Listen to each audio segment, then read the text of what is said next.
50 దినాలు అతి శక్తివంతంగా బెల్లంపల్లి ప్రాంతంలో జరుగుతున్నాయి. చక్కటి ప్రార్థనలు, వ్యక్తిగతంగా గ్రూప్గా అనేక రకాల ప్రార్థనలు జరుగుతున్నాయి. దేవుడు ఎంతగానో ఈ ప్రార్థనలకు జవాబిస్తున్నాడు.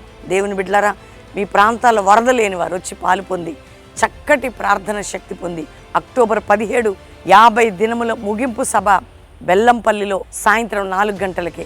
కాబట్టి శక్తివంతమైనటువంటి ఉపవాస ప్రార్థనలకి ఒక ముగింపు అనేది బ్లెస్సెడ్గా ఉండబోతుంది. కాబట్టి ప్రార్థిస్తున్నాం.